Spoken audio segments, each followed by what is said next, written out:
আজকের এই কোরআনের মাহফিল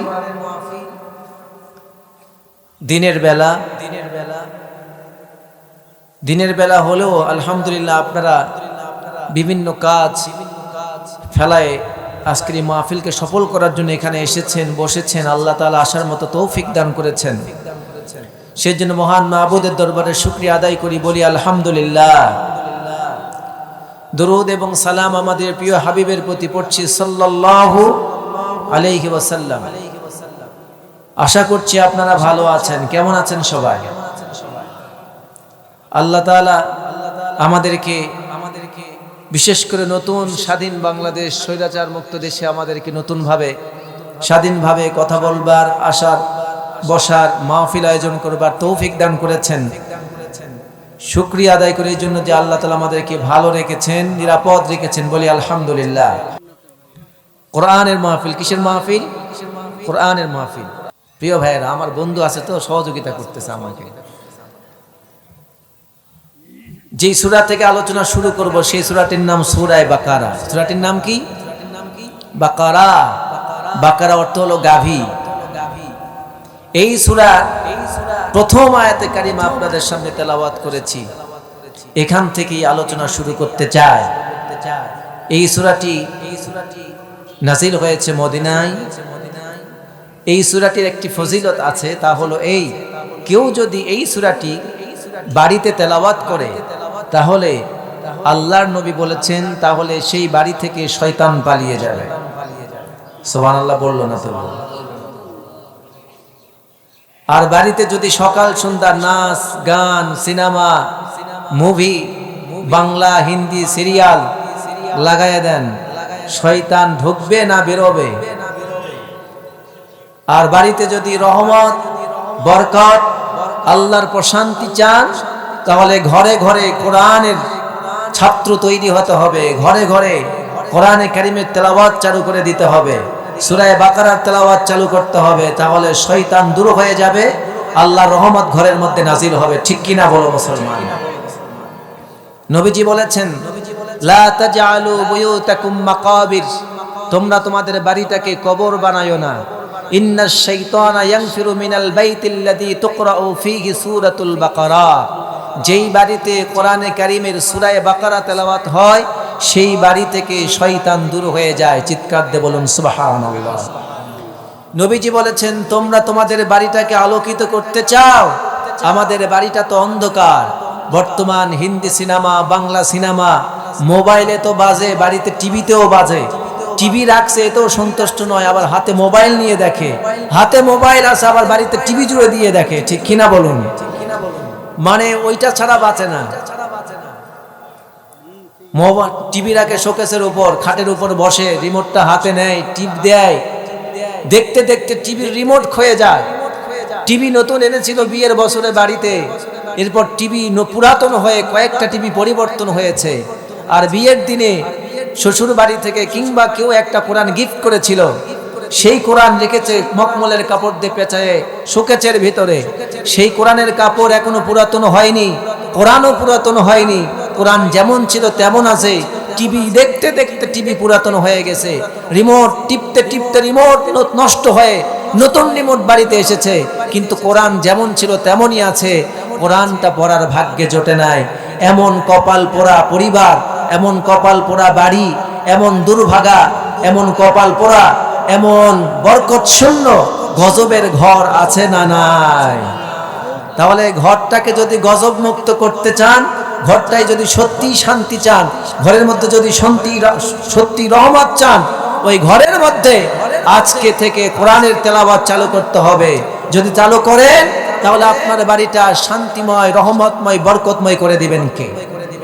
আওয়াজ দিয়ে বলেন, করে দিবেন কে? আজকে ঘরে শান্তি নাই, বাড়িতে শান্তি নাই, স্বামী স্ত্রীতে শান্তি নাই, পিতা পুত্রের শান্তি নাই, পরিবারে পরিবারে শান্তি নাই, সমাজে সমাজে দ্বন্দ্ব আছে না নাই? কারণটা কি? কোরআনের তেলাওয়াত নাই সমাজে। কি নাই? কোরআনের তেলাওয়াত নাই। কোরআন তেলাওয়াত থাকলে হৃদয় আলোকিত থাকতো, বাড়ি আলোকিত থাকতো, হৃদয়ে নূর থাকতো, হেদায়েতের গন্ডগোল কম হতো। কিন্তু আজকে কোরআনের তেলাওয়াত নাই, সারাদিন কাটে বা পরিশ্রম করে, পরিশ্রমের মাঝে মাঝেও যা শুনে তাও আবার গানই শোনে, আবার বাড়ি যখন আসে বিশ্রাম নেয় তখনও গানই শোনে, আবার যখন একটু সুযোগ পায় তখনই সিরিয়াল দেখে, যখন একটু সুযোগ পায় তখনই সিনেমা দেখে। এই অন্তরে তো কোরআন নাই, যার কারণে হৃদয়ে প্রশান্তি নাই, পরিবারে শান্তি নাই, সব জায়গায় অশান্তি আর অশান্তি। ঠিক কিনা বলেন? নবীজি বলেছেন, তোমরা তোমাদের বাড়িটাকে আলোকিত করতে চাও, অন্ধকার ঘরটাকে? আপনারা কি চান? আপনারা কি চান ঘরটাকে আলোকিত করতে? কারা কারা চান না ঘর আলোকিত করতে? হাত তোলেন। দেখছেন, তার মানে সবাই চান না, বুঝে হাত তুলে ফেলছেন। সবাই বাড়িটা আলোকিত হোক চাই কি চাই না? যারা বাড়িটাকে আলোকিত করতে চান তারা হাত তুলুন তো। লিল্লাহে তাকবীর। আল্লাহ কবুল করুন। আপনার বাড়িতে হয়তো ইলেকট্রিসিটির লাইন নাই, চাঁদের আলো নেই, সূর্যের আলো পায়নি, এই দুনিয়ার কোনো শিক্ষার আলো আপনার বাড়ি পায়নি, কিন্তু আপনার বাড়িতে যদি দুইটা কাজ করতে পারেন, আপনার বাড়িকে আল্লাহর নবী বলেছেন হেদায়েতের আলো দিয়ে আলোকিত করে দিবেন। আরো একটু ধীরে বলুন, আরো একটু ধীরে বলুন। কি ব্যতিক্রম এলাকা আমার ভাইয়েরা, কদু বাড়ির মানুষেরা। ধীরে বললে জোরে, জোরে বললে ধীরে। এবার একটা আওয়াজ দিয়ে বলুন। দেখছেন ব্যতিক্রম? তখন বললাম ধীরে, তখন সুবহানাল্লাহ জোরে, এখন বলছিলাম আওয়াজ দিয়ে, এবার বলছে ধীরে। এবার বলুন তো আওয়াজ দিয়ে। মাশাআল্লাহ, এই তো আপনারা বুঝেছেন। প্রিয় ভাইয়েরা, তাহলে আমরা বাড়িটাকে কি করতে চাই? আওয়াজ দিয়ে বলেন, কি করতে চাই? নবীজি বলেন, তোমরা যদি তোমাদের বাড়িটাকে আলোকিত করতে চাও, হেদায়েতের আলো দিয়ে, কোরআনের আলো দিয়ে, যদি জান্নাতের নূর দিয়ে কোরআন বাড়িটাকে যদি সাজাতে চাও, তাহলে ঘরের মধ্যে দুইটা কাজ করো। জোরে বলেন, কয়টা কাজ? আওয়াজ দিয়ে বলুন। দুইটা কাজ করো। নবীজি বললেন, নাওয়িরু মানাজিলাকুম বিসসালাত ওয়া তিলাওয়াতিল কুরআন। চিৎকার দিয়ে বলুন আল্লাহু আকবার। নবীজি বলেন, তোমরা তোমাদের বাড়িটাকে যদি আলোকিত করতে চাও, তাহলে সেই বাড়ির মধ্যে দুইটা কাজ করো। এক নম্বর, সেই বাড়িতে বেশি বেশি কোরআন তেলাওয়াত করো, আর দুই নম্বর কাজ হলো ঘরের ভেতরে বেশি বেশি নফল নামাজ আদায় করো। একটা আওয়াজ দিয়ে বলা যাবে না সুবহানাল্লাহ? ঘরকে আলোকিত করার কয়টা পদ্ধতি বললাম? দুইটা পদ্ধতি। তাহলে এবার আপনাদের কাছে জবাবটা শুনতে চাই, তাহলে বুঝবো। জবাব যদি দিতে পারেন তাহলে বুঝবো ওয়াজ মুখস্থ হয়েছে, আর যদি জবাব না দিতে পারেন তাহলে বুঝবো ওয়াজ মুখস্থ হয়নি, বাড়ি পর্যন্ত যাবে না। এবার বলুন তো, দুইটা কাজের প্রথম কাজটা কি? আওয়াজ দিয়ে বলুন। আর একবার, আর একবার। জোর হলো না, জোরসে বলুন। দুই নম্বর, দুই নম্বর। আরো জোরে, আরো জোরে। আলহামদুলিল্লাহ, মুখস্থ হয়েছে এবার। তাহলে ঘরকে আলোকিত করার কয়টা পদ্ধতি? এক নম্বরে কোরআন তেলাওয়াত, দুই নম্বরে নফল নামাজ। তাহলে আপনি আজকে থেকে সিদ্ধান্ত গ্রহণ করুন। বাড়িতে নতুন বৌমা বিয়ে করে এনেছেন, পুত্রবধূ এসেছে, আমার বাড়ির গিন্নি বাড়িতে আছে, বাড়িতে সন্তান আমার 2-4টা ছেলে মেয়ে আছে।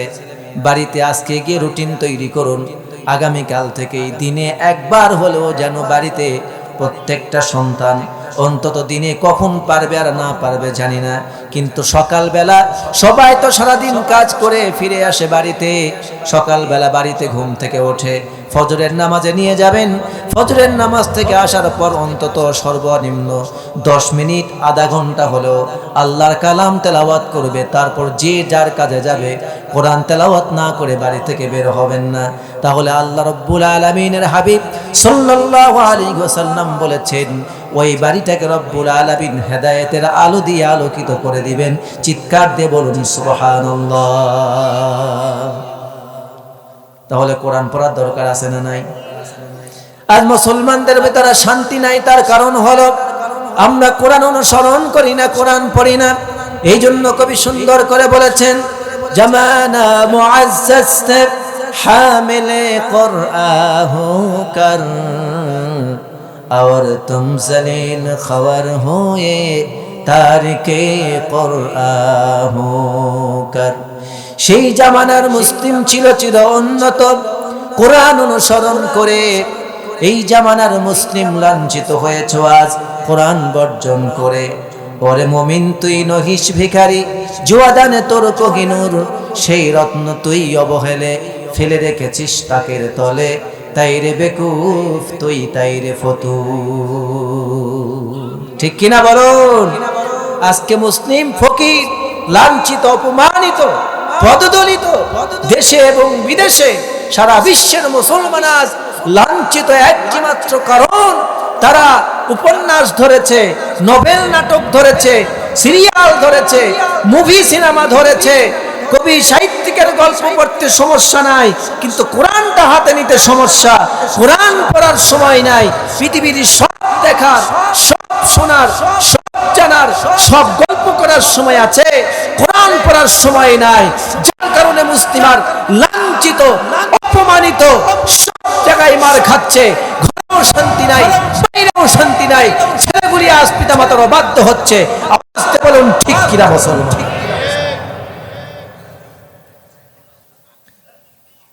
আমার প্রিয় ভাইয়েরা, নবীজি বললেন, তোমরা যদি তোমাদের ঘরটাকে আলোকিত করতে চাও, ঘরের মধ্যে নামাজ পড়ো, নফল নামাজ, সুন্নত নামাজগুলি ঘরের মধ্যে পড়ো, তাহাজ্জুদের নামাজ পড়ো, বাকি 5 ওয়াক্ত নামাজের যে সুন্নত নামাজগুলি ঘরের মধ্যে আদায় করবেন, আর ফরজ নামাজটা এসে জামাতের সাথে আদায় করবেন, আর সকালবেলা বাড়িতে কোরআনে কারীম তেলাওয়াত করবেন। এই 2টা কাজ যদি সুন্দর করে আঞ্জাম দিতে পারেন, আল্লাহর কসম করে বলছি, আল্লাহর নবী বলেছেন সত্য কথা, নবীর চাইতে সত্যবাদী আর কেউ নাই। নবী সত্য, নবী হক, অতএব তার কথাও সত্য। বাড়িটাকে আলোকিত যদি করতে চান, আজ থেকে বাড়িতে কোরআনে কারীমের তেলাওয়াত চালু করে দেন, নফল নামাজ চালু করে দেন, টিভির সিনেমা বন্ধ করে দেন, রিমোটটা নিজের হাতে নিয়ে নেন। আপনি বাড়ির রিমোটটাকে কন্ট্রোল করুন, টিভিটাকে কন্ট্রোল করুন। আল্লাহর কসম, আপনার বাড়িতে রহমত বর্ষণ হতে শুরু করবে। 24 ঘন্টা লাগবে না। আগামীকাল কোরআন তেলাওয়াত করবেন, তখন থেকেই শান্তি অনুভব করা শুরু করবেন। চিৎকার দিয়ে বলুন ঠিক কিনা? পড়ো না কোরআন কেন, পড়ো না কোরআন, পড়ো না কোরআন কেন, পড়ো না কোরআন। ওরে কপাল পোড়া মুসলমান, সর্বহারা মুসলমান, পড়ো না কোরআন কেন, পড়ো না কোরআন, পড়ো না কোরআন কেন, পড়ো না কোরআন। মডেল যুগের সব মডেল বেবি দেখে নাটক আর হিন্দি ছবি। ঠিক কিনা? বর্তমানে যুবকদের হাতে দেখবেন ফোন, আইফোন, এই ফোন, সেই ফোন, স্মার্টফোন। পড়ালেখার সময় তো ফাঁকি দেয়। সারাটা দিন যে কি করে ও জানে, আর ওর মোবাইল জানে। কোরআন পড়ার সময় নাই। Hindi cinema, Bangla cinema, dialogue মুখস্থ, নায়ক নায়িকার নাম মুখস্থ, নতুন সিনেমা কি রিলিজ হচ্ছে তার নাম মুখস্থ। জোরে কোন ঠিক কিনা? মডেল যুগের সব মডেল বেবি দেখে নাটক আর হিন্দি ছবি। অশ্লীল হিন্দি, অশ্লীল হিন্দি, ইংরেজি গান। পড়ো না কোরআন কেন, পড়ো না কোরআন, পড়ো না কোরআন কেন, পড়ো না কোরআন। ওরে কপাল পোড়া মুসলমান, সর্বহারা মুসলমান, পড়ো না কোরআন কেন, পড়ো না কোরআন, পড়ো না কোরআন কেন, পড়ো না কোরআন। কোরআন পড়ার দরকার আছে না নাই? পড়েছ ইংলিশ মিডিয়ামে, বাবাকে ডাকে তাই ড্যাডি বলে। ঠিক না? ছেলে যদি একটু ইংরেজি বলতে পারে, বাপের মুখ ফুলতে ফুলতে হয়ে কাপ পাহাড়ের মতো হয়ে যায়। কি বিশাল পাহাড়ের মতো হয়। আমার ছেলে ইংরেজি জানে, চ্যাস্টুং প্যাস্টুং জানে। ওর ছেলে যে ইংরেজি পারে, কিন্তু আরবির ঘোড়ার ডিমও জানে না। কবরে গেলে আচ্ছা মতো গুটানি খাবে, ফেরেশতার একটা প্রশ্নের জবাব দিতে পারবে না। বাবার মাথায় একদম নাই। ছেলে ইংরেজি পারে, এই নিয়ে বাবা খুব বুক ফুলায় ফুলায় বলে, আমার বাবা, আমার ছেলে ইংরেজি পারে। ঠিক কিনা বলেন? ইংরেজি না পারা বা ইংরেজি পারাটা খারাপ তা বলছি না, ইংরেজি পারলো ভালো, কিন্তু সন্তানকে কোরআন শিখাইছেন কিনা মুরব্বী সাহেব? সন্তান যদি কোরআন না শিখে কবরের মধ্যে বাটাম ফাটাবে ফেরেশতা, জোরে করেন ঠিক কিনা? ড্যাডি শুনে একদম ভুলে যায়েন না, ইংরেজি আমরাও পারি। যদি চাই এখানে আপনাদেরকে পুরা লেকচারটা ইংরেজিতে শোনাবো, পারবো ইনশাআল্লাহ। প্রিয় ভাইয়েরা, ইংরেজি পারাটাকে বড় করে দেখেন না, আমি না পারাটাকে আবার খারাপও বলছি না, কিন্তু কোরআন সুন্নাহ বাদ দিয়ে যদি শুধু ইংরেজিটাই আপনার বড়ত্বের কারণ হয়, তাহলে আপনি ধ্বংস, দুনিয়ায় ধ্বংস, পরকালে ধ্বংস হবেন। আপনাকে আপনার সন্তান ইংরেজি শিখে ইংলিশম্যান হয় বৃদ্ধাশ্রমে রাখে আসবে, ঠিক কিনা বলেন? সুতরাং নিজেকে পরিবর্তন করুন। পৃথিবীকে চেঞ্জ করতে চান? If you want to change the world, at first change yourself. পৃথিবীকে পরিবর্তন করতে চান, নিজেকে পরিবর্তন করুন। নিজেকে পরিবর্তন না করলে পৃথিবী পরিবর্তন হবে না। পড়েছো ইংলিশ মিডিয়ামে, বাবাকে ডাকো তাই ড্যাডি বলে, সরি সরি বললে কি আর কবরেতে পাবে আসান? পড়ো না কোরআন কেন পড়ো না কোরআন? পড়ো না কোরআন কেন পড়ো না কোরআন? ওরে কপাল পোড়া মুসলমান, সর্বহারা মুসলমান, পড়ো না কোরআন কেন পড়ো না কোরআন? পড়ো না কোরআন কেন পড়ো না কোরআন? বলেন মারহাবা। কোরআন পড়ার দরকার আছে না নাই? ছেলেকে যদি সন্তানদেরকে যদি কোরআন শিখাতে চান, বাড়িতে যদি আপনি কোরআন পড়তে না জানেন, আমি মুরব্বী হয়ে গেছি, আমি কোরআন পড়তে জানি না, আমার স্ত্রী কোরআন পড়তে জানে না, আমার পরিবারের কেউ কোরআন পড়তে জানে না, তাহলে এই কুদুবাড়ির মুসলমানদেরকে অনুরোধ করলাম, পাশে আমার বন্ধুর মাদ্রাসা আছে, এই মাদ্রাসায় সন্তানদেরকে দিয়ে দেন। আগে কোরআন পড়া শিখবে, যতদিন কোরআন পড়তে না শিখেছে ততদিন পর্যন্ত কোনো শিক্ষা দেওয়া তার জন্য হারাম। প্রত্যেকটি মুসলমানের জন্য আগে কোরআন শিক্ষা ফরজ, তারপরও বাকি শিক্ষা জায়েজ। যে মুসলমান কোরআন শিক্ষা না দিয়ে বাকি শিক্ষাটা দিল, কোরআন শিক্ষা দিল না, সে হারাম কাজে লিপ্ত হলো। এই জন্য আমি বলছি, আপনার সন্তানকে হাফেজ বানাতেই হবে এমনটা শর্ত না, অন্তত কোরআন পড়তে শিখাবেন। কোরআনটা না পারাটাই হলো তার জন্য ব্যর্থতা। কোরআন যতদিন পর্যন্ত না শিখেছে বাকি শিক্ষা দেওয়া তার জন্য হারাম। কথা বোঝাতে পারলাম? যদি কারো এখন হিম্মত থাকে আমার এই কথা তুলে দেওয়ার, তো দেখান। তাহলে কোরআন শিক্ষা কি ফরজ? জোরে বলেন, কোরআন শিক্ষা ফরজ। একটা বাচ্চা কোরআন শিখতে কতদিন লাগে? সর্বোচ্চ 1 বছর লাগবে। আমার এই বন্ধু মাদ্রাসায় দেন, আমার বন্ধু তো খুব ভালো হাফেজ, চেহারা যেমন সুন্দর, কণ্ঠ তেমন সুন্দর, কোরআন তেলাওয়াত তেমন সুন্দর, একই সাথে পড়েছি। আমার বন্ধুকে কবুল করুন, আপনারা সন্তানদেরকে মাদ্রাসায় দিবেন, বলেন আমিন। সন্তানকে কওমি মাদ্রাসায় ভর্তি করে দেন।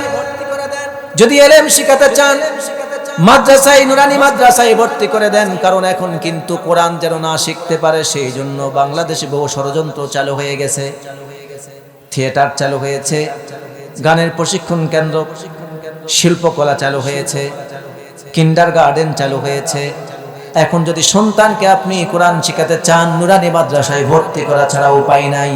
সেই জন্য টার্গেট নিন, অন্তত 1টা বছর কিংবা 1.5টা বছর আমার সন্তানকে আমি হাফেজ অন্তত নাও বানাতে পারি, অন্তত কোরআনটা শিখাতে পারি। কোরআনটা শেখানোর জন্য মাদ্রাসায় ফুল 1 থেকে 1.5 বছর রাখতে হবে। আপনার সন্তান কোরআনের মিনিমাম কিছু সূরা মুখস্থ করে ফেলবে, কোরআন পড়াও শিখে যাবে। বাকি 1.5টা বছর তার জীবন থেকে এদিকে কাজে লাগালেন, বাকি সারাটা জীবন জেনারেল শিক্ষায় কাজে লাগান, অন্তত আপনার সন্তান আর নাস্তিক বেঈমান হবে না। ঠিক কিনা বলুন? আল্লাহর নবী মুহাম্মদুর রাসূলুল্লাহ সাল্লাল্লাহু আলাইহি ওয়াসাল্লাম তিনি বলেছেন, আল্লাহ রাব্বুল আলামিন তার হাবিবকে জানিয়েছেন, যদি আপনি বাড়িটা আলোকিত করতে চান, সেই জন্য আপনাকে 2টা কাজ করতে হবে। 1 নম্বর, আপনাকে বাড়িতে কোরআন তেলাওয়াত চালু করতে হবে। 2 নম্বর, নামাজ আদায় করতে হবে। এবার আমি আপনাদেরকে ছোট্ট আর একটা প্রশ্নের উত্তর দিয়ে আলোচনায় ভিতরে ঢুকে যেতে চাই।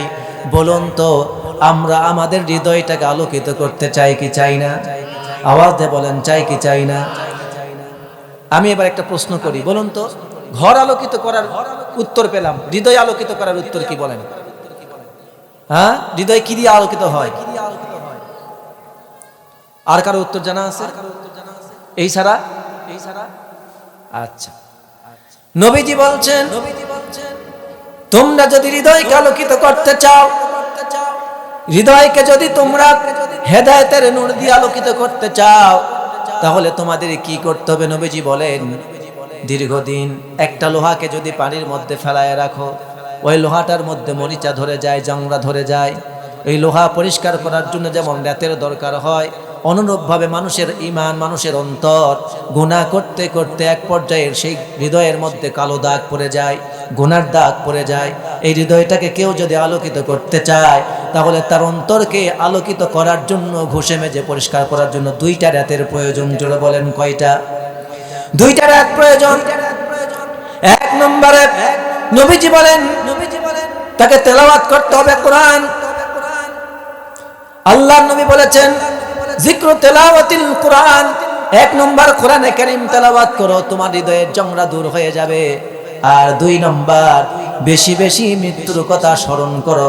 যদি মৃত্যুর কথা বেশি বেশি স্মরণ করো, তাহলে তোমার হৃদয় থেকে পাপ দূর হতে থাকবে, অন্তরে আল্লাহর ভয় সৃষ্টি হতে থাকবে, আর তোমার হৃদয় দিনের পর দিন আলোকিত হতে শুরু করবে, আল্লাহর হেদায়েত তোমার অন্তরে প্রবেশ করতে শুরু করবে। সুবহানাল্লাহ।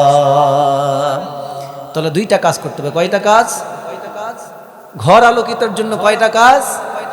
আর হৃদয় আলোকিত করার জন্য ক্বালা কাসরাতু যিকরুল মাউত ওয়া তিলাওয়াতিল কোরআন। 1 নম্বর হলো বেশি বেশি মৃত্যুকে স্মরণ করো, আর যখনই সময় পাবে তখনই তেলাওয়াত করো কোরআন। চিৎকার দিয়ে বলেন সুবহানাল্লাহ, চিৎকার দিয়ে বলেন মারহাবা, বলুন আলহামদুলিল্লাহ। প্রিয় ভাইরা, 4টি আপনাদেরকে কাজ দিলাম। কয়টা কাজ দিলাম? 4টা কাজ দিয়েছি। প্রিয় ভাইরা, আমার নবী যখন মক্কায় কালেমার দাওয়াত দিলেন, নবুয়ত পেলেন, নবুয়ত পাওয়ার পর এই সমাজটাকে আলোকিত করার জন্য প্রিয় নবীজি তার সমাজটাকে আলোকিত করার জন্য দীর্ঘ 40 বছর চেষ্টা করেছেন।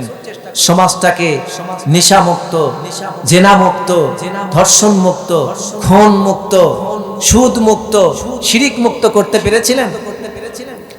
জাহেলিয়াতের জামানায় খুন, গুম, হত্যা, ধর্ষণ, যুদ্ধ বিগ্রহ লেগেই ছিল। তখন আল্লাহর নবী 40 বছর চেষ্টা করলেন সমাজটাকে ভালো করার জন্য, হিলফুল ফুজুল তৈরি করলেন, তবুও সমাজটা ভালো করতে পারলেন না। অবশেষে গাড়ে হেরায় চলে গেলেন, দীর্ঘদিন সেখানে সাধনা করলেন।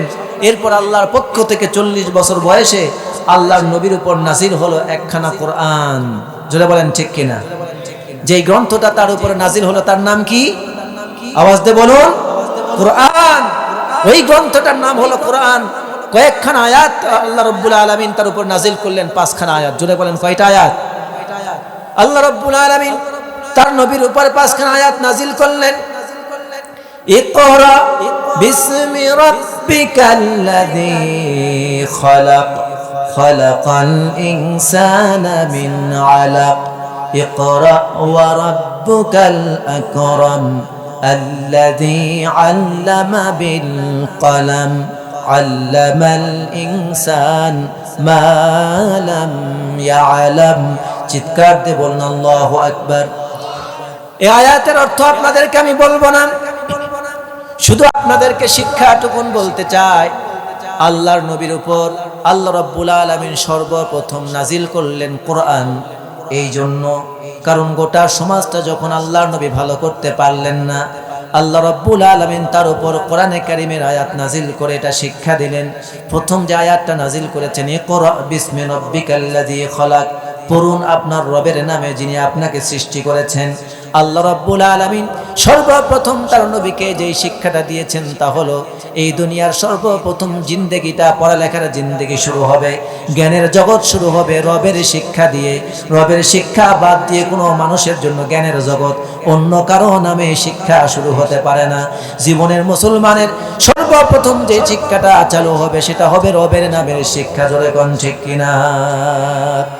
আজকে আপনার আমার সন্তান স্কুলে পড়ে, কলেজে পড়ে, বিশ্ববিদ্যালয়ে পড়ে, আমি মাদ্রাসায় পড়েছি, বিশ্ববিদ্যালয়ে পড়েছি, কিন্তু আমরা দেখতে পাই স্কুল কলেজ বিশ্ববিদ্যালয়ে পড়ে আপনার আমার অনেক সন্তান নাস্তিক মোরতাদ হয়ে যায়, ইসলামের বিরুদ্ধে কথা বলে, ইসলামের বিরুদ্ধে কথা বলে, আল্লাহর বিরুদ্ধে কথা বলে, কোরআনের বিরুদ্ধে কথা বলে, ইসলামী আন্দোলনের বিরুদ্ধে কথা বলে, কোরআনের সমাজ ব্যবস্থা কায়েমের বিরুদ্ধে কথা বলে, আলেমদেরকে জঙ্গি মৌলবাদ বলে, আর আলেমদেরকে মৌলবাদ শেখালে বলে গালি দেয়। জোরে কোন ঠিক কিনা?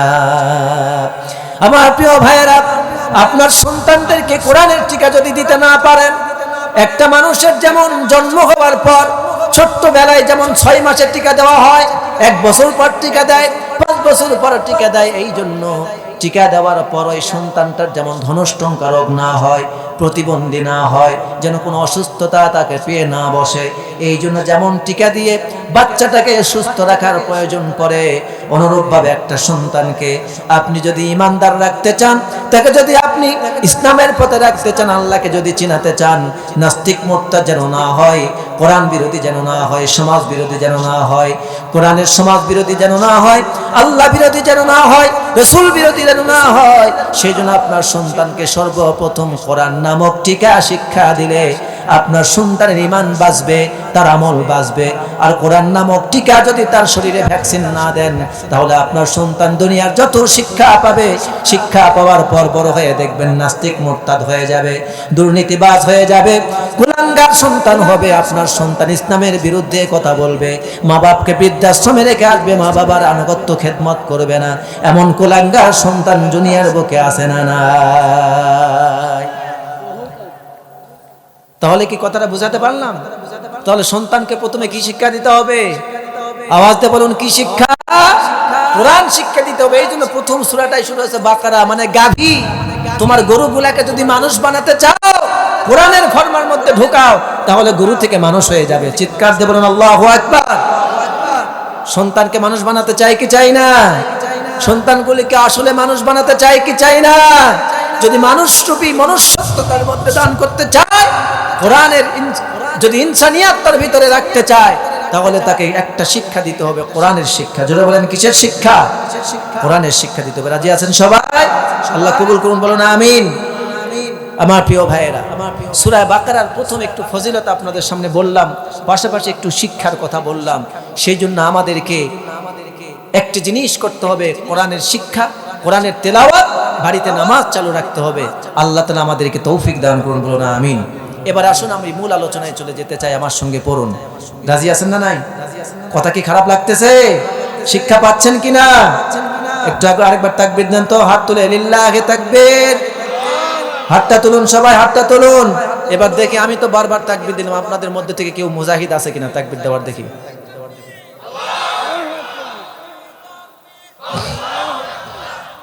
হ্যাঁ, তারপর গলা বন্ধ হয়ে গেছে, বুঝা গেছে তো তাকবীর দেওয়ার পার্টি নাই এখানে।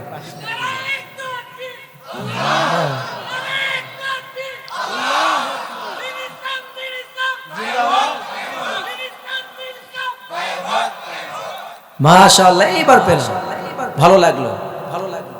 যুবকেরই তাকবীরের সাইজ নাই, কিন্তু আমার মুরব্বির তাকবীরের সাইজ আছে।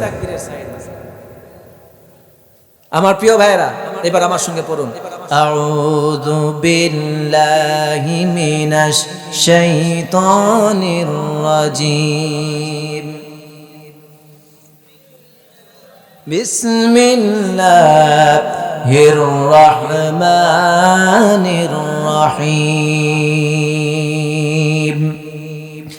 আলিফ লাম মিম। যালিকাল কিতাবু লা রাইবা ফীহি হুদাল লিল মুত্তাকিন। মুত্তাকিন।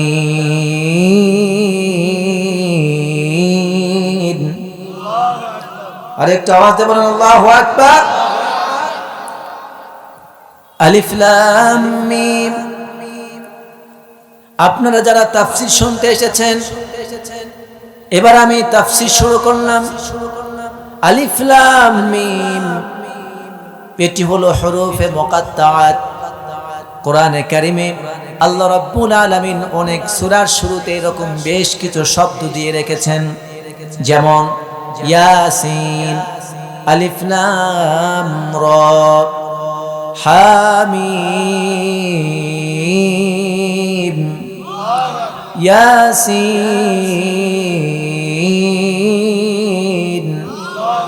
তাসিন, মিম।